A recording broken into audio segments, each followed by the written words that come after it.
Hello दोस्तों, welcome to sleepy classes. तो first loss default guarantee, आपने इस तरीके का टॉपिक देखा होगा थंबनेल पर, उस पर भी हम आएंगे। बट उससे पहले हमारे लिए ज़रूरी है ये जानना कि जो नए डिजिटल लेंडिंग रूल्स यहाँ पर निकाले गए हैं, तो आज यही हमारा मुख्य टॉपिक रहेगा। फ्यू मिनट सीरीज का शुरुआत करते हैं। बट उससे पहले एक छोटी सी पीस इन्फॉर्मेशन आप सभी के लिए कि स्लीपी क्लासेस द्वारा यहाँ पर मेंटरशिप प्रोग्राम्स प्रीलिम्स 2023 के लिए लॉन्च किए गए हैं। दो तरीके के मेंटरशिप्स यहाँ पर प्रोवाइड की जाएंगी, जिनके लिए आपको टेलीग्राम ग्रुप्स का एक्सेस दिया जाएगा। एक आपकी स्ट्रेटेजिक मेंटरशिप रहेगी और दूसरी आपकी एकेडमिक मेंटरशिप रहेगी। एकेडमिक मेंटरशिप में वैसे ही नाम से क्लियर हो रहा है कि जितने भी आपके कंसेप्चुअल क्लैरिटी वाले कोई डाउट्स रहेंगे, एकेडमिक डाउट्स रहेंगे, तो उनको वहां पर रिजॉल्व किया जाएगा। वहीं स्ट्रेटेजिक मेंटरशिप में आपको मेंटरशिप प्रोवाइड की जाएगी यूपीएससी में जो क्वालिफाइड कैंडिडेट्स हैं, ताकि उस हिसाब से कैसे आप अपनी परफॉर्मेंस को एनहांस कर सकते हैं उस पर आपको गाइडेंस प्रोवाइड की जाएगी। फिर वहीं एक और कॉम्बो यहां पर तैयार किया गया है प्रीलिम्स 2023 की मेंटरशिप का टेस्ट सीरीज प्रोग्राम के साथ, जिसमें आपके काफी ज्यादा फंडामेंटल टेस्ट, एडवांस टेस्ट यहां पर इंक्लूड किए गए हैं, ताकि आपकी परफॉर्मेंस इंप्रूवमेंट यहां पर हो सके।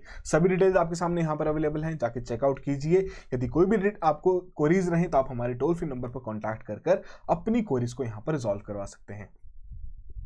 अब बात करते हैं आज के मुख्य टॉपिक के बारे में कि जो नए डिजिटल लेंडिंग रूल्स यहां पर निकाले गए हैं। हालांकि थोड़ा टॉपिक आपका पुराना हो गया है, बट थोड़ा मिस हो गया था उस दौरान, तो हम क्यों ना इसे आज यहां पर कवर कर लेते हैं, ताकि ये बिल्कुल आपका कॉम्प्रिहेंसिव तरीके से कवरेज हो जाए। तो basically reserve bank of India द्वारा यहां पर रिसेंटली इशू किए गए गाइडलाइंस ऑन डिजिटल लेंडिंग, किसके लिए? बैंक्स के लिए, एनबीएफसीज के लिए, जो कि इस तरीके से डिजिटल लेंडिंग प्लेटफॉर्म्स के थ्रू वहां लोन्स डिस्पर्स कर रहे थे। ठीक है जी। अब ये जितनी भी यहां पर गाइडलाइंस हैं, ये कहां से आई? कि आरबीआई द्वारा जनवरी 2021 में एक वर्किंग ग्रुप की स्थापना की गई थी। आपके लिए होमवर्क यही है कि बताइए ये स्थापना जो की गई थी, किसकी चेयरमैनशिप के अंतर्गत यहां पर वर्किंग ग्रुप काम कर रहा था? ठीक है जी। तो आरबीआई ने जनवरी 2021 में ये वर्किंग ग्रुप की स्थापना की, ताकि उस तरीके से जितने भी डिजिटल लेंडिंग से रिलेटेड इश्यूज हैं उनको स्टडी किया जा सके और उससे रिलेटेड रेगुलेशंस यहां पर सजेस्ट की जा सके। नवंबर 2021 में ग्रुप ने काफी स्ट्रिक्टर नॉर्म्स यहां पर रखे, प्रपोज किए डिजिटल लेंडर्स के लिए, जिसमें से कुछ सिलेक्ट कर दिए गए हैं, कुछ अभी भी अंडर एग्जामिनेशन है। जो सिलेक्ट कर दी गए हैं वो आपकी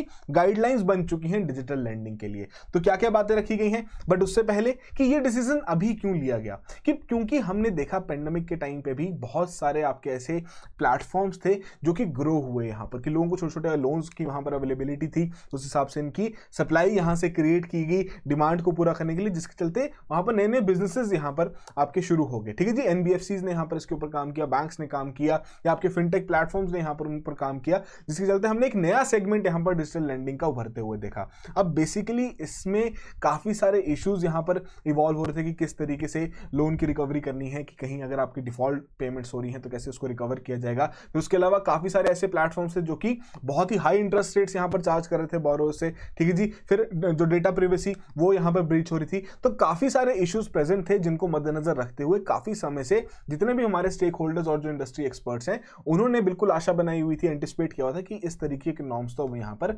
आएंगे ही आएंगे, और वो नॉर्म्स अब यहाँ पर लॉन्च कर दिए गए हैं। बट उससे पहले हमें पता होना जरूरी है कि डिजिटल लेंडर्स क्या है। तो आरबीआई ने क्या किया है, 3 तरीके की कैटेगरीज यहाँ पर डिफाइन कर दी है डिजिटल लेंडर्स की। पहली क्या है, वो एंटिटीज जो कि आरबीआई द्वारा रेगुलेट की जा रही हैं और इस प्रकार के लेंडिंग बिजनेसेस को वो कैरी आउट कर सकती हैं। सेकंड कैटेगरी कौन सी है, कि जो ऑथराइज्ड है कि उस प्रकार की लेंडिंग एक्टिविटीज कैरी आउट कर सकते हैं एज पर स्टैट्यूटरी और रेगुलेटरी प्रोविजंस, बट आरबीआई की रेगुलेशन के अंतर्गत वो यहां पर नहीं आती। थर्ड कौन सी है, जो एंटिटीज लेंडिंग कर रही हैं outside the preview of any statutory और रेगुलेटरी प्रोविजंस, ना ही आरबीआई द्वारा वो वहां पर रेगुलेट की जा रही हैं। तो ये एक तरीके की तो अनरेगुलेटेड एंटिटीज होंगी कि इनके पास तो कोई हक ही नहीं है, या उस प्रकार से कोई राइट ही नहीं है इस प्रकार की लेंडिंग एक्टिविटीज वहां पर करने का। फिर वहीं जो आपकी फर्स्ट है, जिन्हें हम रेगुलेटेड एंटिटीज यहां पर कहेंगे, आरई जिन्हें कहेंगे, तो उनसे रिलेटेड अब यहां पर नॉर्म्स निकाले गए हैं नए, जिनके आधार पर जितनी भी फर्दर अब आने वाली डिजिटल लेंडिंग एक्टिविटीज रहेंगी वो उन्हीं के ही कंप्लायंस को पूरे करते हुए यहां पर की जाएंगी। तो इंडिया में डिजिटल लेंडिंग के बारे में बात करें तो नंबर ऑफ वेब प्लेटफॉर्म्स यहां पर आ चुके हैं, मोबाइल ऐप्स यहां पर लॉन्च कर दी जा चुकी है, ताकि उस तरीके से स्पीडी डिस्पर्सल हो सके इस प्रकार के सभी लोन्स का, और जो कॉस्ट है लोन इशू करने की वो भी यहां पर कम से कम रहे। जितना ये पूरा पेपर का जो ताम झाम रहता था एक छोटे से लोन लेने के लिए भी, उसको भी यहां पर कम कर दिया जाए। मतलब नंबर ऑफ रिफॉर्म्स यहां पर लाते हुए, टेक्नोलॉजी को यहां पर यूज करते हुए लोन देना बहुत इजी बना दिया गया। अब बेसिकली अगर मैं आपको कहूं कि किस तरीके से पूरी प्रोसेस रन करती है, तो उसको थोड़ा समझने की यहां पर जरूरत है। कि मान लीजिए कोई बैंक है इस तरीके से, या फिर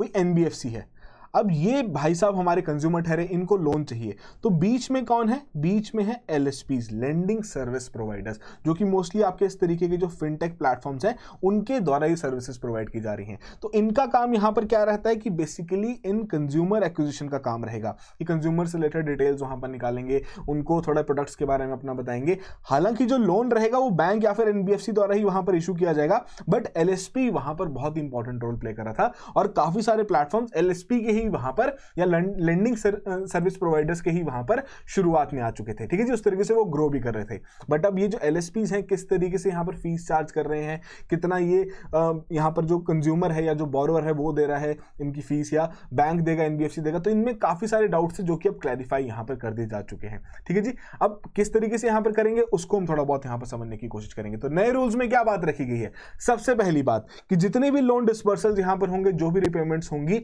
वो डायरेक्टली बैंक अकाउंट्स जो रहेंगे बोरोवर्स के और जो एंटिटी रहेंगी उनके ही बीच में रहेंगे। कि जो बीच में एलएसपी का रोल था, लैंडिंग सर्विस प्रोवाइडर का जो रोल था कि उनके अकाउंट के थ्रू वहां पर रीराउटिंग होगी, वो बिल्कुल यहां पर प्रोहिबिट कर दी जा चुकी है कि ऐसा कुछ भी नहीं रहेगा कि डायरेक्टली बैंक कंज्यूमर को डायरेक्टली लोन वहां पर प्रोवाइड करेंगे, जो भी रिपेमेंट रहेगी वो भी डायरेक्टली कंज्यूमर के अकाउंट से बैंक अकाउंट में वहां पर ट्रांसफर किए जाएंगे। तो ये चीज तो यहां पर क्लियर कर दी गई कि एलएसपी का इसमें कोई भी रोल नहीं रहेगा, किसी भी डिस्बर्सल में भी नहीं और ना ही रिपेमेंट में भी। दूसरी बात यहां पर क्या रखी गई जो कि इंपॉर्टेंट भी थी कि जो एलएसपी द्वारा, अब यहां पर एलएसपी फ्री में तो काम करेगा नहीं, कुछ ना कुछ कन्वीनियंस फीस तो अपनी लेगा ही लेगा। तो कई केसेस में क्या था कि कस्टमर से बहुत हैवी कन्वीनियंस फीस वहां पर चार्ज की जा रही थी। तो यहां पर क्या बात रखी गई एलएसपी के माध्यम से कि जो भी चार्जेस रहेंगे जो कि एलएसपी को पे करने हैं किसी भी तरीके की क्रेडिट इंटरमीडिएशन प्रोसेस के लिए, तो वो डायरेक्टली बैंक द्वारा यहां पर पेमेंट की जाएगी, बोरोवर द्वारा यहां पर नहीं की जाएगी। यदि आप काफी इस तरीके के फिनटेक एप्स अगर यूज कर रहे हैं, क्रेडिट होगी या बाकी आपके पेटीएम जैसी सर्विसेज होगी, तो ये एक तरीके का एलएसपी का ही वहां पर काम कर रही हैं। तो ये हमेशा कुछ ना कुछ कन्वीनियंस फीस वहां पर चार्ज करती हैं। तो वो जो कन्वीनियंस फीस यहां पर रहेगी वो अब बैंक द्वारा उनको पेमेंट की जाएगी उस चीज की, ना कि जो यहां पर बोरोवर है या जो कंज्यूमर है वो उसकी कन्वीनियंस फी या जो भी चार्जेस हैं उनके द्वारा यहां पर पेमेंट नहीं की जाएगी। उसके अलावा लेंडर जो हैं उन्हें इन्फॉर्म करना है बोरोवर को सभी प्रकार की फीस, चार्जेस और जो एनुअल परसेंटेज रेट उनका द्वारा जो एप्लीकेबल रहेगा एक स्टैंडर्डाइज फॉर्मेट में, ताकि किसी भी प्रकार की कोई भी कंफ्यूजन यहां पर नहीं रहे, ठीक है जी, कि एकदम स्ट्रीमलाइन प्रोसेस रहे पूरी लेंडिंग का। उसके अलावा क्या बात रखी गई यहां पर कि अब जो भी क्रेडिट लिमिट रहेगी बोरोवर की वो एक्सटेंड नहीं की जाएगी, उसे नहीं बढ़ाया जाएगा, ऑटोमेटिक इंक्रीज यहां पर नहीं होगा जब तक आप बोरोवर का यहां पर एक्सप्लिसिट कंसेंट ना ले लें, ठीक है जी। कहीं काफी बैंक्स या एनबीएफसी यहां पर करते हैं इस तरीके से कि क्रेडिट लिमिट वहां पर बढ़ा दी जाती है कि बोरोवर से बिना पूछे ही, तो उसका भी असर उनके क्रेडिट स्कोर पे थोड़ा बहुत पड़ता है, किस तरीके से उसको फंड को यूटिलाइज वहां पर कर पा रहे हैं। तो ये भी बिल्कुल यहां पर बंद कर दिया जा चुका है। फिर उसके अलावा क्या बात रखी गई कि जो भी आपके डेटा कलेक्ट किया जाएगा डिजिटल लेंडिंग एप्स द्वारा वो नीड बेस्ड होना चाहिए, जिसकी जरूरत है सिर्फ वही डेटा वहां पर कलेक्ट करे और जो बोरोवर है उसका कंसेंट यहां पर लेना है। और इन सभी डेटा से रिलेटेड अगर वहां पर ऑडिट करना जरूरी लगे किसी भी एनबीएफसी या बैंक के लिए तो वो भी यहां पर किया जा सकता है, ठीक है जी। फिर इसमें जो आपके बैंक्स और एलएसपीज रहेंगे जो कि एसोसिएट कर रहे हैं इस तरीके के लेंडिंग एक्टिविटीज के साथ, तो उन्हें यहां पर एक नोडल ग्रीवेंस रिड्रेसल ऑफिसर इसकी भी अपॉइंटमेंट यहां पर करनी है, ताकि अगर किसी प्रकार की कंप्लेंट्स यहां पर डिजिटल लेंडिंग से रिलेटेड वहां पर आ रही हैं, फिनटेक प्लेटफॉर्म से रिलेटेड वहां पर आ रही हैं, तो उनको इन पर्टिकुलर ऑफिसर द्वारा वहां पर एड्रेस किया जा सके कि कोई इस प्रकार की दिक्कत ना रहे कि आरबीआई ही इन सभी कंप्लेंट्स को यहां पर दोबारा सुन रहा है। तो बोरोवर यहां पर कंप्लेन कर सकता है इस प्रकार के इंटीग्रेटेड ओम्बुड्समैन स्कीम जो आरबीआई द्वारा वहां पर रखी गई है, अगर इस प्रकार के ऑफिसर द्वारा विद इन द 30 डेज वो ग्रीवेंस वहां पर रिजॉल्व नहीं हुआ है, फिर आरबीआई वहां पर इंटरमीडिएट करेगी, ठीक है जी। तो काफी स्ट्रीमलाइन करने की यहां पर कोशिश की गई है। उसके अलावा क्या बात रखी गई है, जो रेगुलेटेड एंटिटीज हैं, जो फर्स्ट कैटेगरी थी जिसके बारे में हमने बात की थी, they are required to ensure कि जो भी लेंडिंग यहां पर कैरी आउट की जा रही है डिजिटल लेंडिंग एप्स के थ्रू, वो क्रेडिट इंफॉर्मेशन कंपनीज को उसकी रिपोर्टिंग करनी है, ताकि उस हिसाब से उस पर्टिकुलर बोरोवर का क्रेडिट स्कोर वहां पर तैयार किया जा सके, पूरी क्रेडिट हिस्ट्री वहां पर उनकी मेंटेन किया जा सके। उसके अलावा जो भी आपकी बाय नाउ पे लेटर की भी जो लेंडिंग एक्टिविटी रहेगी, आपने देखा होगा बहुत बार कि आप Amazon, फ्लिपकार्ट इन सभी प्लेटफॉर्म्स पे जाते हैं, कुछ शॉपिंग करते हैं, आपके पास ऑप्शन आती है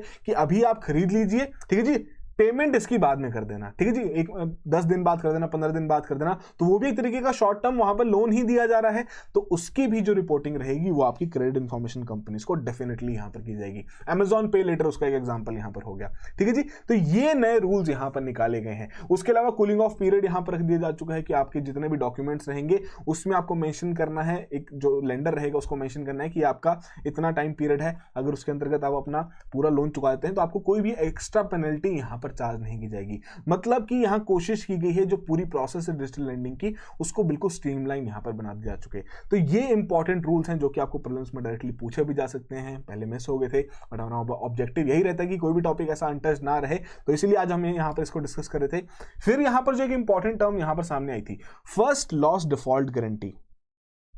अब जैसे कि हमने यहां पर कहा कि जो फिनटेक प्लेटफॉर्म्स हैं वो एलएसपी का यहां पर काम कर रहे हैं, तो उनको अगर उनके द्वारा इतनी गारंटी ली जा रही है, कस्टमर वो लेके आ रहे हैं, अब कहीं ना कहीं एलएसपी भी इसमें बीच में तो आ ही रहा है, ठीक है जी। तो एफएलडीजी यहां पर क्या है, एक लेंडिंग मॉडल यहां पर तैयार किया गया है, डिजिटल लेंडिंग जो फिनटेक्स हैं और जो उनके पार्टनर बैंक्स हैं या जो उनके जो partner non banking finance company NBFCs हैं, ठीक है जी, उनके बीच में एक लेंडिंग मॉडल यहां पर तैयार किया गया है, जिसके आधार पर जो फिनटेक कंपनीज या इस तरीके के प्लेटफॉर्म्स रहेंगे वो प्रॉमिस करेंगे किसको, अपने पार्टनर्स को, अर्थात यहां पर जो आपके बैंक्स हैं या फिर जो आपके एनबीएफसीज हैं उनको एक प्रॉमिस यहां पर किया जाएगा up to a pre decided percentage, कि इतना परसेंटेज ऑफ द लोन जो डिसबर्स किया जा रहा है, अगर वहां कस्टमर उसको रीपे करने में फेल हो जाता है तो इनके द्वारा इस तरीके से इतने परसेंटेज की कॉम्पनसेशन वहां पर फिनटेक द्वारा वहां पर अपने पार्टनर बैंक या एनबीएफसी को वहां पर दी जाएगी। तो ये फर्स्ट लॉस डिफॉल्ट गारंटी यहां पर इंट्रोड्यूस की गई थी, इस तरीके से आपका काम भी करता है। तो basically this is an exchange for the partners जो कि लेंड कर रहे हैं फिनटेक के इन एप्स के थ्रू कंज्यूमर तक वहां पर पहुंच रहे हैं, बट जो भी लेंडिंग हो रही है, अब आपको ध्यान रखना है, जो भी यहां पर लोन डिसबर्स किए जा रहे हैं वो इन बैंक्स और एनबीएफसीज के थ्रू यहां पर किए जा रहे हैं, फिनटेक प्लेटफॉर्म या जो एलएसपीज हैं उनके अकाउंट से डायरेक्टली पैसा वहां पर नहीं जा रहा है। जो भी पैसा यहां पर लेंडर या सॉरी जो आपके बोरोअर के पास यहां पर जा रहा है वो बेसिकली बैंक्स और एनबीएफसीज की बुक से जा रहा है, उनके खाते से वहां पर जा रहा है। एलएसपी का रोल सिर्फ और सिर्फ कस्टमर एक्विजिशन या उसको सर्विसेज प्रोवाइड करना, उसको इंफॉर्मेशन प्रोवाइड करना, इन सभी से रिलेटेड है। एलएसपी यहां पर खुद के एंड से यहां पर लोन डिसबर्स नहीं कर रहा है, ठीक है जी। अब इससे रिलेटेड काफी ज्यादा बात रखेगी, वर्किंग ग्रुप ने भी यहां पर बात रखी कि आपको इससे रिलेटेड भी कुछ ना कुछ रूल्स एंड रेगुलेशन यहां पर निकालने पड़ेंगे कि किस प्रकार से आपका ये फर्स्ट लॉस डिफॉल्ट गारंटी यहां पर काम करेगी, कितना आपका प्री डिसाइडेड परसेंटेज यहां पर रहेगी, अगर कस्टमर उसको नहीं पे कर पाता है तो कितना यहां पर फिनटेक प्लेटफॉर्म्स को वहां पर पे करना पड़ेगा। तो इससे रिलेटेड भी आप रूल्स एंड रेगुलेशन निकालिए, बट बेसिकली उससे रिलेटेड अभी भी कोई काम नहीं हुआ है, ये ऑन होल्ड रखा गया है, अंडर कंसिडरेशन यहां पर रखा गया है, बट वही देखना रहेगा किस तरीके से इन फर्दर आगे जाते हुए इसके ऊपर भी यहां पर काम किया जाएगा। तो आरबीआई ने मैंडेट की इन रेगुलेशंस को, ताकि जितनी भी इस प्रकार की कस्टमर्स को मिस सेलिंग हो रही थी कि पहले इंटरेस्ट रेट कुछ और बता रहे थे, बाद में जब लोन प्रोसेस हो रहा था या प्रोसेस हो चुका था उसके बाद इंटरेस्ट रेट कुछ और बता रहा था, तो इस तरीके का जो अनएथिकल बिजनेस कंडक्ट है उस पर यहां पर रोक लगाने की कोशिश की जा रही थी। इंटरेस्ट रेट जो हाईली चार्ज किए जा रहे थे उस पर रोक लगाने की यहां पर काम किया जा रहा था, या जो एक्सेसिव एंगेजमेंट था यहां पर थर्ड पार्टीज का डिजिटल लैंडिंग ट्रांजेक्शंस में, कि पहले एलएसपी के पास पैसा आ रहा था, एलएसपी फर्दर उसको इशू कर रहा था, उसको यहां पर खत्म कर दिया गया। एलएसपी द्वारा जो इतना सारा डेटा यहां पर तैयार किया जा रहा है इतने सारे कंज्यूमर्स का, उसकी जो एक्सेसिव एंगेजमेंट है उसको यहां पर रोक करने पे बात रखी गई। तो ये बेसिक ऑब्जेक्टिव था इस प्रकार के लैंडिंग रूल्स को निकालने का। बट आगे जाते हुए और क्या करना पड़ेगा, हमें इस तरीके की डिजिटल इंडिया ट्रस्ट एजेंसी की यहां पर स्थापना करनी पड़ेगी ताकि इस पूरी चीज को मॉनिटर अच्छे से किया जा सके, और एक national financial crime record bureau की भी यहां पर स्थापना करनी पड़ेगी, ताकि जितने भी ऐसे फ्रॉडस्टर्स यहां पर आ रहे हैं डिजिटल लेंडिंग के थ्रू जो फ्रॉड्स यहां पर हो रहे हैं, वैसे ही डिजिटल पेमेंट के थ्रू भी जो फ्रॉड्स यहां पर हो रहे हैं, हम उनके लिए भी एक रिपोजिटरी यहां पर तैयार कर सकें, ठीक है जी। बट अब किस तरीके से जो ब्रॉडर इशू वो यहां पर क्या रहेगा कि जो अब अनरेगुलेटेड लेंडर्स हैं, ये तो बात रही ना रेगुलेटेड एंटिटीज के लिए जो कि आरबीआई के अंतर्गत वहां पर काम कर रहे हैं, बट कुछ ऐसी अनरेगुलेटेड एंटिटीज भी हैं, उनके ऊपर भी यहां पर काम करना पड़ेगा। तो उनको टैकल करने के लिए यहां पर मल्टीपल स्टेक होल्डर्स की बेटर कोऑर्डिनेशन चाहिए होगी, जिसमें सरकार को भी खुद से इंटरवीन करना पड़ेगा। तो ये कुछ आगे आने वाले समय के लिए कुछ यहां पर ऑब्जेक्टिव्स रख दी जा चुके हैं, जो नए रूल्स यहां पर निकाले गए हैं उसके आधार पर, कि अभी भी कुछ डोमेन्स हैं जिनमें हमें और अच्छे तरीके से रूल्स एंड रेगुलेशंस को रिफाइन करना पड़ेगा। तो ये बेसिक्स इंफॉर्मेशन थी आपके जो नए डिजिटल लेंडिंग रूल्स यहां पर रखे गए हैं। ऑब्जेक्टिव वही है कि जिस प्रकार के फ्रॉड्स हमने पिछले 1-1.5 साल में बहुत सारे देखे हैं डिजिटल लेंडिंग के थ्रू, या जिस प्रकार के आपके मिस सेलिंग देखी है लोन्स की कस्टमर्स को, उसको बिल्कुल अवॉइड किया जा सके। इस पूरी प्रोसेस को यहाँ पर टेक्नोलॉजी को यूज करते हुए लोन डिस्पर्सल की पूरी प्रोसेस को स्ट्रीमलाइन किया जा सके, एफिशिएंट बनाया जा सके और कंज्यूमर प्रोटेक्टेड यहाँ पर बनाया जा सके। तो आई होप सभी चीजें यहाँ पर आपको समझ आ गई हो। So that will be all the very best, have a good preparation.